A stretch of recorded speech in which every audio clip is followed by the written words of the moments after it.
Student, आज मैं आपको व्यष्टि और समष्टि अर्थशास्त्र के बारे में कुछ समझाने की कोशिश कर रही हूँ कि व्यष्टि और समष्टि अर्थशास्त्र जो है वो हमारे इकोनॉमिक्स की 2 ब्रांचेज है और स्टडी आपको किस बेस पे करनी है ये एटलीस्ट उसको एक्सप्लेन कर रहे हैं कि अगर आप व्यष्टि पे करना चाहते हो it means you are study at a small part of economy, कि आप एक छोटे से पार्ट का अध्ययन करना चाहते हो और उसके बिहाफ पे किसी प्रॉब्लम को सॉल्व करना चाहते हो, and if you want to study the whole economy, और अगर आप पूरी इकोनॉमी की स्टडी करना चाहते हो then you choose the base of समष्टि अर्थशास्त्र, तो आपको मैक्रो इकोनॉमिक्स को जो है वो चूज करना पड़ेगा।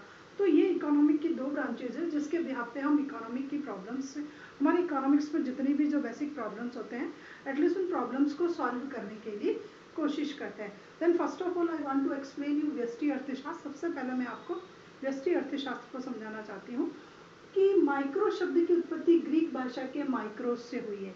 जो माइक्रो वर्ड है it was created from the Greek language, वो ग्रीक लैंग्वेज से क्रिएट हुआ है। इट मीन्स माइक्रोज, उसको हम बोलते हैं माइक्रोज, जो ग्रीक वर्ड था एटलीस्ट माइक्रो जो है माइक्रोज से क्रिएट हुआ है। And the meaning of माइक्रोज is सूक्ष्म अथवा छोटा, स्मॉल। तो माइक्रोज का जो अर्थ है वो है छोटा होना। तो माइक्रो इकोनॉमिक्स माइक्रोज से हुई है और माइक्रोज का अर्थ होता है स्मॉल या छोटा। It means if we are study a small part of economic then the branch is deal with micro economics. तो अगर हम किसी अर्थशास्त्र के छोटे भाग का अध्ययन करते हैं, छोटी समस्याओं का अध्ययन करते हैं, तो हम व्यष्टि अर्थशास्त्र को लेते हैं। तो व्यष्टि अर्थशास्त्र ज्ञान की वह शाखा है या अध्ययन की वह शाखा है जहाँ पर व्यक्तिगत इकाइयों का अध्ययन किया जाता है। आज का एक अर्थ दे रखा आपके कि व्यष्टि अर्थशास्त्र ज्ञान की वह शाखा है या अध्ययन की वह शाखा है जहाँ पर व्यक्तिगत इकाइयों का अध्ययन किया जाता है, उसको हम व्यष्टि अर्थशास्त्र कहते हैं। तो प्रोफेसर बॉल्डिंग ने इसको डिफाइन किया। अकॉर्डिंग टू प्रोफेसर बॉल्डिंग कि व्यष्टि अर्थशास्त्र विशिष्ट फर्मों, विशिष्ट परिवारों, व्यक्तिगत कीमतों, मजदूरियों, व्यक्तिगत उद्योगों व वस्तुओं का अध्ययन है। तो अकॉर्डिंग टू बॉल्डिंग जो है व्यष्टि अर्थशास्त्र जो है हमारा, बॉल्डिंग के अनुसार टोटल व्यक्तिगत लिया है, इसमें इंडिविजुअल को लिया है, individual unit, individual commodity, individual services, individual factor, individual firm, व्यक्तिगत शाखा, व्यक्तिगत वस्तु, व्यक्तिगत व्यक्ति, व्यक्तिगत उद्योग और जो भी कुछ है वो एक इंडिविजुअल लेवल पर जब हम स्टडी करते हैं तो व्यष्टि अर्थशास्त्र जो है वह व्यक्तिगत समस्याओं के समाधान को करने में महत्वपूर्ण जो है वो सिद्ध हुआ है। तो यह इकोनॉमिक्स की वो ब्रांच है जहाँ पर हम स्मॉल लेवल पर स्मॉल प्रॉब्लम्स की, स्मॉल एरिया की प्रॉब्लम्स को सॉल्व करने की कोशिश करते हैं, या जिसके थ्रू एक स्मॉल प्रॉब्लम की स्टडी की जाती है। तो वो जो सेक्टर आएगा वो हमारा माइक्रो इकोनॉमिक्स से रिलेटेड आएगा। Then how many types of micro economics? तो माइक्रो इकोनॉमिक्स जो है वो 3 प्रकार की होती है। फर्स्ट है आपका व्यष्टि आर्थिक स्थितिकी, माइक्रो इकोनॉमिक स्टैटिक। तो ये जो है व्यष्टि आर्थिक स्थितिक, ये आपको किसी पॉइंट पर जो है स्टैटिक कर करके सिचुएशन में ला करके और फिर आपको उन 2 जो वेरिएबल्स है उनके बीच क्या रिलेशनशिप थी एटलीस्ट उसको शो करने की कोशिश करता है। तो व्यष्टि आर्थिक स्थितिकी जो है ज्ञान की वो शाखा है जहाँ पर 2 चरों के बीच या व्यष्टि घटकों के बीच संतुलन का अध्ययन किया जाता है। जब वो दोनों चर संतुलन की स्थिति में होते हैं या उन दोनों चरों के माध्यम से हमारी अर्थव्यवस्था में जब संतुलन आता है तो हम उसको, और संतुलन के उस बिंदु का अध्ययन जो होगा जहाँ पर इक्विलिब्रियम सेट हो चुका है उस पॉइंट पर अगर हम स्टडी करते हैं then it is said to be कि वो इस टाइप के जो है व्यष्टि अर्थशास्त्र में आएगा। फॉर एग्जाम्पल मैं आपको लूँ कि आप किसी पर्टिकुलर कमोडिटी की डिमांड और सप्लाई को ले लीजिए।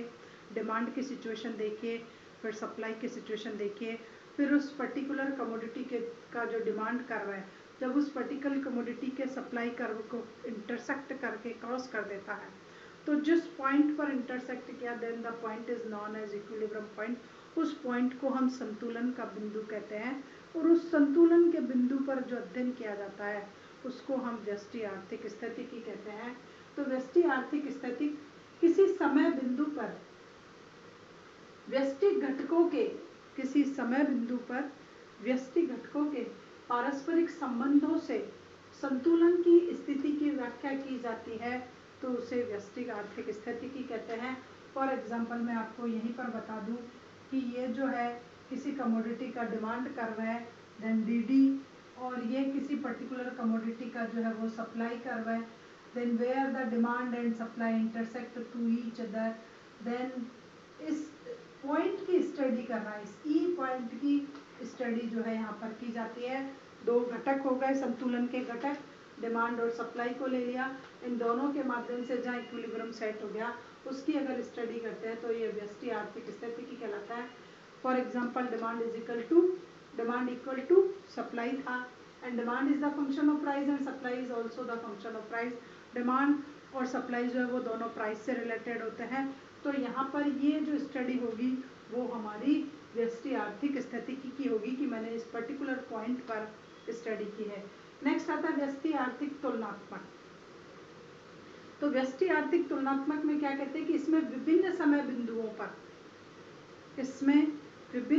बिंदुओं पर व्यष्टि घटकों के माध्यम से जो संतुलन, पारस्परिक संतुलन स्थापित किया जाता है, या किसी समय बिंदु पर व्यष्टि घटकों के माध्यम से पारस्परिक संबंधों के द्वारा अगर कोई संतुलन स्थापित किया जाता है तो उस संतुलन को हम किस में माने जाएंगे, आर्थिक तुलनात्मक स्थिति में। तो इसमें विभिन्न समय बिंदुओं को लिया गया है, विभिन्न समय बिंदुओं पर व्यष्टि घटकों के पारस्परिक संतुलन का अध्ययन किया जाता है, उसमें किया जाता है। इसमें नए व पुराने के बीच समय पर प्रकाश नहीं डाला जाता, टाइम लैग को ये लोग इग्नोर कर देते हैं, तो समय पर प्रकाश नहीं डाला जाता, पुराना संतुलन भी बताया जाता और नया संतुलन भी बताया जाता है, लेकिन टाइम क्या लगा वो नहीं बताया जाता। And which factor is responsible for the new equilibrium, और इस नए संतुलन के लिए कौन से घटक रेस्पॉन्सिबल है, एटलीस्ट उनको भी हाईलाइट नहीं किया जाता। तो तुलनात्मक स्थिति में क्या लिया हमने, डिफरेंट टाइप्स के इक्विलिब्रियम को लिया, वापस वही वेरिएबल्स थे, वही घटक थे, वही पर्टिकुलर कमोडिटी की डिमांड और वही पर्टिकुलर कमोडिटी की जो है सप्लाई थी, और उसके बिहाफ पे हमने 2-3 इक्विलिब्रियम पॉइंट लिए और फिर हमने उनकी एक कंपैरेटिव स्टडी की। देन आर्थिक व्यष्टि तुलनात्मक, अब इसमें क्या लिया, ये डिमांड ले लिया, ये सप्लाई ले लिया, हो गया, एक बार इक्विलिब्रियम पॉइंट हो गया, फिर वापस एक नया डिमांड आया, एक नई सप्लाई आई, नया डिमांड आया, नई सप्लाई आई, पहले यह था, फिर यह था, फिर यह था, फिर यह था। तो यहाँ पर क्या हुआ, नए व पुराने के बीच हर इक्विलिब्रियम को एक्सप्लेन किया जाएगा आपको यहाँ पर, बट ये नहीं बताया जाएगा कि कितने टाइम पीरियड बाद हुआ और कौन कौन से फैक्टर इस इक्विलिब्रियम के लिए जो है वो रेस्पॉन्सिबल थे, यहाँ पर आपको ये नहीं बताया जाएगा। उसके बाद आता है व्यष्टि आर्थिक प्रावेगिक। प्रावेगिक मीन्स डायनामिक। तो इसमें पुराने व नए तक पहुंचने के लिए परिवर्तनों की प्रक्रिया व मार्ग की व्याख्या की जाती है। It means this type of economics branches explain व्यष्टि आर्थिक प्रावेगिक, माइक्रो इकोनॉमिक, डायनेमिक है। इसमें आपके पुराने से नए संतुलन तक पहुंचने के लिए आपने कौन सी प्रोसेस को अडॉप्ट किया, कौन से वे को अडॉप्ट किया, एटलीस्ट उसको भी इसमें एक्सप्लेन किया जाता है। तो ये जो है उनको एक्सप्लेन करता है कि आपकी कौन सी प्रोसेस हुई। फॉर एग्जांपल देखिए कि ये था, ये डिमांड है, ये सप्लाई है, अब आपका ये हो गया, तो आपकी इकोनॉमिक यहाँ से यहाँ तक पहुँच गई। तो ये जो है वो पूरा एक्सप्लेन करेगा कि ये वे कैसे गया, कहाँ से कहाँ तक होते हुए। तो सबसे पहले प्रोसेस को एक्सप्लेन करता है कि कैसी प्रोसेस थी, पहले किस में चेंज हुआ, फिर किस में चेंज हुआ, फिर किस में चेंज हुआ, और एटलीस्ट वे क्या था उसको भी एक्सप्लेन करता है। तो जो शक्तियाँ क्रियाशील रही इसमें उन सभी का अध्ययन किया जाता है। It means all factors which are responsible for this equilibrium या change in the equilibrium point are also study in this type of economics. तो इस प्रकार के अर्थशास्त्र में उन सभी चीज़ों का अध्ययन किया जाता है जिनके थ्रू आप एक इक्विलिब्रियम को छोड़ करके नए पे पहुंच गए, वे क्या था, प्रोसेस क्या थी, और कौन कौन से फैक्टर्स रेस्पॉन्सिबल थे। तो there are 3 types of micro economics, ये 3 प्रकार के हैं, उनको मैंने किया। अब what is the importance of this micro economics, की रियल में माइक्रो इकोनॉमिक की स्टडी क्यों जरूरी है और एटलीस्ट उसकी क्या इंपॉर्टेंस है।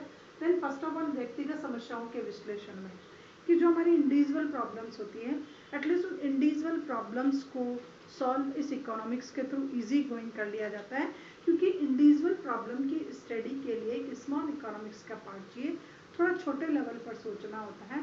तो ये आपकी टोटल इंडिविजुअल प्रॉब्लम को सॉल्व करता है कि किसी पर्टिकुलर कमोडिटी का प्राइस क्या होगा, किसी पर्टिकुलर यूनिट में फैक्टर ऑफ प्रोडक्शंस कहाँ से आएंगे, किसी पर्टिकुलर यूनिट को सेट होने के लिए क्या करना पड़ता है, मेरे को क्या इनकम मिलेगी, मेरी क्या वेजेस होगी। तो एक इंडिविजुअल लेवल की जो प्रॉब्लम्स होती है एटलीस्ट उसको सॉल्व करने में ये इकोनॉमिक जो होती है वो बहुत हेल्पफुल होती है। उसके बाद आर्थिक समस्याओं के समग्र के अध्ययन में सहायक। अब अगर हमने स्मॉल ये कह रहा है कि it is helpful for study of all economy, तो अगर मैंने एक छोटे से पार्ट की स्टडी कर ली है इट मीन्स आप मेरा ओवरऑल स्टडी कर सकने में सहायक होते हो। तो अगर किसी के बारे में पूरी स्टडी करनी है तो उसके छोटे छोटे पार्ट की स्टडी करना कंपलसरी हो जाता है। Then it is helpful for the study of all economy. अगर आपने राजस्थान को पढ़ लिया है और ऑल इंडिया को पढ़ना है तो एटलीस्ट राजस्थान की स्टडी अब आपके लिए हेल्पफुल रहेगी कि अब आपको उसको तो नहीं पढ़ना, बाकी सभी को पढ़ना रहेगा। तो स्मॉल पार्ट का अगर हम स्टडी कर लेते हैं, उसकी प्रॉब्लम को सॉल्व कर लेते हैं, उसके बारे में रिसर्च कर लेते हैं, तो हॉल के बारे में रिसर्च करना थोड़ा सा इजी हो जाता है। कि सपोज करूं कि मैं मेरे स्टेट की स्टडी कर लूं, सॉरी मेरे डिस्ट्रिक्ट की स्टडी कर लूं, तो मेरे स्टेट की स्टडी मेरे लिए थोड़ी सी इजी हो जाती है। तो यहाँ पर यही बताया गया है। उसके बाद आर्थिक कल्याण की जांच, कि इसके थ्रू जो है हम इकोनॉमिक वेलफेयर को भी चेक कर सकते हैं कि अगर एक स्मॉल एरिया में वेलफेयर हो रहा है किसी पर्टिकुलर प्रोविज़न को लेकर के, तो मान के चलो ऑल इंडिया में भी उसका जो इम्पैक्ट होगा एटलीस्ट वो सेम होगा। अगर मैं कहूँ कि उपभोक्ता की संतुष्टि का अध्ययन करना है, कंज्यूमर सेटिस्फेक्शन की स्टडी करनी है particular commodity, particular tax, particular provision, particular amendment को लेकर के, तो अगर जैसा इम्पैक्ट राजस्थान में हो रहा है ऑलमोस्ट वैसा ही इम्पैक्ट ऑल इकोनॉमी में होगा। तो यहाँ पर हम कह सकते हैं कि ये आर्थिक कल्याण की जांच कर सकती है। इसके द्वारा आप इकोनॉमिक वेलफेयर को इजी को चेक कर सकते हो। पहले एक पर्टिकुलर सोसाइटी, पर्टिकुलर समाज, पर्टिकुलर सेक्टर की स्टडी करो, उसके बाद आप इसको हल पे अप्लाई कर सकते हो। उसके बाद आर्थिक नीति के निर्धारण में उपयोगी, कि गवर्नमेंट जब इकोनॉमिक पॉलिसी का डिटर्मिनेशन करती है तो माइक्रो इकोनॉमिक थोड़ी सी हेल्पफुल होती है, क्योंकि इस इकोनॉमी के बिहाफ पर जो भी हमारी गवर्नमेंट की पॉलिसीज़ है सबसे पहले हम उसको एक स्मॉल एरिया पे अप्लाई कर करके उसके इम्पैक्ट निकाल सकते हैं कि रियल में इसका इम्पैक्ट वहाँ कैसा पड़ रहा है। अगर वो पॉलिसी वहाँ सक्सेसफुली ऑपरेट हो जाती है इट मीन्स वो इंडिया में सक्सेसफुली हो जाएंगे। जैसे गवर्नमेंट ने जैसे ही वर्किंग आवर 6 से 8 किए तो उसका क्या इम्पैक्ट पड़ा वेजेस पे, वेजेस रेट हाई हो गई। इट मीन्स अगर वो यहाँ पर इजी गोइंग ऑपरेट हो रही है तो ऑल इंडिया में हो जाएगी। तो जो भी होता है गवर्नमेंट की पॉलिसी का वेजेस पे क्या इम्पैक्ट पड़ेगा, गवर्नमेंट की पॉलिसीज़ का सैलरी पे क्या इम्पैक्ट पड़ेगा, गवर्नमेंट की पॉलिसीज़ का प्राइवेट सेक्टर पे क्या इम्पैक्ट पड़ेगा। तो आप इजी गोइंग पॉलिसी को फॉर्मुलेट कर सकते हो कि यार ये पॉलिसी अगर यहाँ सही नहीं बैठी तो पूरी कंट्री में जो है वो सक्सेसफुली नहीं हो सकेगी। तो गवर्नमेंट अपनी पॉलिसी को सबसे पहले फॉर्मुलेट कर करके उसको जब अप्लाई करती है तो एक स्मॉल फोर्स पर उसको अप्लाई किया जाता है, स्मॉल एरिया में उसको अप्लाई किया जाता है, वहाँ से उसका फीडबैक लेकर के फिर उसमें जो है वो चेंज किए जाते हैं। उसके बाद व्यष्टि अर्थशास्त्र वस्तुओं सेवाओं के प्रभाव को दर्शाता है। माइक्रो इकोनॉमिक जो है वो कमोडिटीज़ और सर्विसेज के फ्लो को शो करता है कि जैसे पर्टिकुलर इंडस्ट्री के थ्रू, पर्टिकुलर फैमिली के थ्रू पर्टिकुलर इंडस्ट्री को कितने फैक्टर्स ऑफ प्रोडक्शन ट्रांसफर हुए, कि मेरी सेविंग गई, मेरी कैपिटल गई, मेरे से फिजिकल लेबर गया, या मैं एज ए एंटरप्रेन्योर वहाँ काम कर रही हूँ, या मैंने लैंड दिया या मैंने लेबर दिया है। उसके बाद उस इंडस्ट्री से पर्टिकुलर सोसाइटी को कितनी कमोडिटीज़ का ट्रांसफ़र होता है। तो ये सर्विसेज और कमोडिटीज़ दोनों के फ्लो को शो करता है कि एक पर्टिकुलर यूनिट में कहाँ से फैक्टर ऑफ प्रोडक्शंस आते हैं और एक पर्टिकुलर इंडस्ट्री के थ्रू कितनी कमोडिटी की सप्लाई की जाती है। तो ये वस्तुओं, परिवार से सेवाओं का ट्रांसफ़र होता है और उद्योग से वस्तुओं का ट्रांसफ़र होता है। तो ये उसको एनालिसिस कर करके एक्सप्लेन कर देता है। उसके बाद है व्यष्टि विश्लेषण समष्टि का पूरक है, कॉम्प्लीमेंट्री पार्ट है, कि अगर 90 डिग्री का एंगल बनाना तो आपको 45 का एंगल आ गया तो आप 90 का बना सकते हो। तो वही वाली बात है कि ये कॉम्प्लीमेंट्री पार्ट है कि जब तक हम माइक्रो स्टडी नहीं करेंगे मैक्रो पॉसिबल ही नहीं है। कि अगर मैंने गवर्नमेंट की एक पॉलिसी की स्टडी नहीं की और मेरी रिसर्च का टॉपिक है पॉलिसीज़, तो पॉलिसी की स्टडी करूँगी तब जा कर के पॉलिसीज़ पे पहुँच पाऊँगी। तो it is helpful for the whole economy के बारे में समग्र अर्थशास्त्र का अध्ययन करना है तो सबसे पहले इस ब्रांच को पढ़ना जरूरी होगा। अगर मैंने माइक्रो को पढ़ लिया तो मैक्रो ही रहेगा, तो हाफ पार्ट हो गया ना, कॉम्प्लीमेंट्री पार्ट है ये हमारी इकोनॉमिक का। तो वही होता है कि हम जब भी स्टडी करना चाहते हैं तो small small step by step आगे बढ़ते हैं। एक स्टेप जो होता है वो मेरा माइक्रो का पार्ट होता है। अगर मैं सारे स्टेप क्लियर कर लेती हूँ तो मेरी मैक्रो इकोनॉमिक हो जाती है। तो यह समग्र के अध्ययन में सहायक है कि हमें टोटल किस स्टाइल से स्टडी करनी है, ये उसको एक्सप्लेन कर देता है। पूर्वानुमान का आधार, इसके थ्रू हम जो है वो फोरकास्टिंग लगा सकते हैं। It is the best of forecasting कि आपका पर्टिकुलर कमोडिटी का जो अगर प्राइस चेंज होता है तो उसके पीछे डिमांड का फैक्टर है या और उसके पीछे डिमांड और सप्लाई में से कौन पावरफुल है। तो यहाँ पर ये कहना है कि पूर्वानुमान का आधार है। आप फोरकास्टिंग इजी गोइंग कर सकते हो कि अगर डिमांड में चेंज हुआ तो प्राइस चेंज होगा या सप्लाई में चेंज हुआ तो प्राइस चेंज हुआ।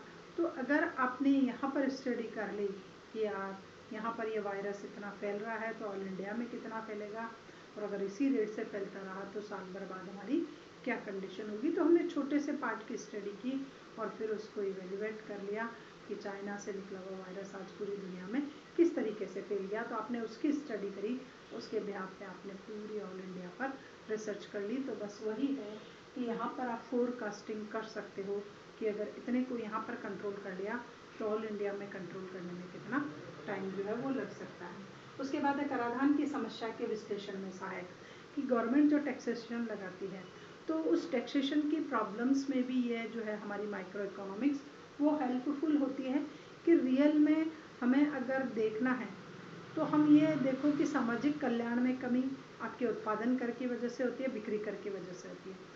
तो आपको स्टडी करोगे तो पता चला ही जाएगा कि सेल टैक्स का तो पता ही नहीं चलता है, जब आपने प्रोडक्शन टैक्स लगाया तो पता चला है कि रियल में इस स्टाइल से, जैसे जीएसटी और वेट लगा तो पता चला कि क्या टैक्स होता है। सेल टैक्स कब बिक्री कर कब दे रहे थे कुछ पता ही नहीं चल रहा था क्योंकि उसकी शिफ्टिंग पॉसिबल थी। तो यहाँ पर यही प्रॉब्लम होती है कि कराधान की जो प्रॉब्लम है बेसिक, उसका भी सॉल्यूशन आपको यहीं से मिलेगा। आप एक टैक्स को लेकर के छोटे से पार्ट पर स्टडी करो तो आपको पूरा पता चल जाएगा कि पर्टिकुलर टैक्स के ये नेगेटिव पॉइंट है और ये पॉजिटिव पॉइंट है। उसके बाद है व्यवसायिक प्रबंधकों के लिए उपयोगी, कि किसी भी बिजनेस यूनिट के जो भी मैनेजमेंट है वो क्या करता है कि जब देखने बैठता है कि वेजेस बोनस इसको किस स्टाइल से देना है, कब इंक्रीज करना कब डिक्रीज करना क्या करना, तो वो पूरों की मीटिंग्स नहीं लेता है। कुछ शेयर होल्डर बैठते हैं, डिसीजन लेते हैं और फिर पूरे पे अप्लाई कर दिया जाता है, पूरी यूनिट पूरी फर्म जितने भी वो हैं। तो यहाँ पर मैनेजमेंट के लिए डिसीजन में हेल्पफुल होता है क्योंकि वो स्मॉल की स्टडी कर सकते हैं, स्मॉल से सजेशंस ले सकते हैं, स्मॉल से वोटिंग राइट करा सकते हैं, उसके बाद उस डिसीजन को पूरे पे अप्लाई किया जा सकता है। सभी के सभी का वोटिंग राइट्स और मीटिंग लेना पॉसिबल नहीं होता है। उसके बाद है व्यावसायिक फर्मों की व्यक्तिगत समस्याओं के विश्लेषण में सहायक, कि जो भी व्यावसायिक फर्म है अगर उसकी कोई इंडिविजुअल प्रॉब्लम है तो उस इंडिविजुअल प्रॉब्लम को सॉल्व करने में ये इकोनॉमिक जो है वो बहुत हेल्पफुल रहेगी। कि रियल में लेबर को मेडिकल फैसिलिटी चाहिए, हेल्थ फैसिलिटी चाहिए, एजुकेशन फैसिलिटी चाहिए, हाउस फैसिलिटी चाहिए, तो आप एक छोटे से स्टडी करो आपको पता चल जाएगा और आपको पता चलेगा कि लोगों को ज़्यादा कौन सी फैसिलिटी चाहिए, हाउस फैसिलिटी चाहिए या फिर मेडिकल फैसिलिटी चाहिए, एजुकेशन फैसिलिटी बाद में आती है। तो इस स्टाइल से व्यावसायिक फर्मों की जो इंडिविजुअल प्रॉब्लम है, व्यावसायिक फर्में उन इंडिविजुअल प्रॉब्लम्स को सॉल्व इस इकोनॉमिक के हेल्प से कर सकती हैं। कीमत निर्धारण में उपयोगी, तो अगर किसी फैक्टर ऑफ प्रोडक्शन का अगर आपको प्राइस डिटर्मिनेट करना है तो आप देखोगे कि एक जगह अगर ये फर्म चल रही है और यहाँ पर इस स्टाइल से प्राइस डिटर्मिनेट है, लेबर का ये है, एंटरप्रेन्योर का ये है, लैंड का ये है, कैपिटल का ये प्राइस है, तो उसी स्टाइल से आप उसी फैक्ट्री को जब दूसरी जगह सेटअप कर रहे हो कहीं भी इंडिया में, तो आप एटलीस्ट यहाँ की रिसर्च को वहाँ पर कुछ हद तक जो है वो अप्लाई कर सकते हो। तो price of factor of productions के डिटर्मिनेट में भी आपको पता है कि मुझे मार्जिनल प्रोडक्टिविटी देखनी है, जिसकी मार्जिनल प्रोडक्टिविटी हाई है उसको हाई प्राइस देना और जिसकी मार्जिनल प्रोडक्टिविटी लोअर है उसको मुझे लोअर प्राइस देना है। तो आपकी ये रिसर्च राजस्थान में भी अप्लाई होती है, महाराष्ट्र में भी होती है और गुजरात में भी होती है। तो फैक्टर ऑफ प्रोडक्शन के प्राइस डिटर्मिनेशन में भी ये हेल्पफुल है। उसके बाद है आर्थिक मॉडल का निर्माण करना, कि अगर आपको इकोनॉमिक की फील्ड में किसी स्टाइल का कोई मॉडल बनाना है, कोई प्रिपेयर करना है कि हाँ यार ये मॉडल होता है, इसके बिहाफ पे इस स्टाइल से जो है वो डिसीजंस लिए जा सकते हैं, तो आप ऐसा एक मॉडल जो है वो प्रिपेयर कर सकते हो और उसके बिहाफ पे जो है आप आगे पूरे उसमें इकोनॉमिक में उस मॉडल को अप्लाई करने के लिए उतार सकते हो। तो ये कुछ पॉइंट्स थे जिनके बिहाफ पर हम जो है माइक्रो इकोनॉमिक्स की जो है इम्पोर्टेंस एटलीस्ट उसको देखते हैं।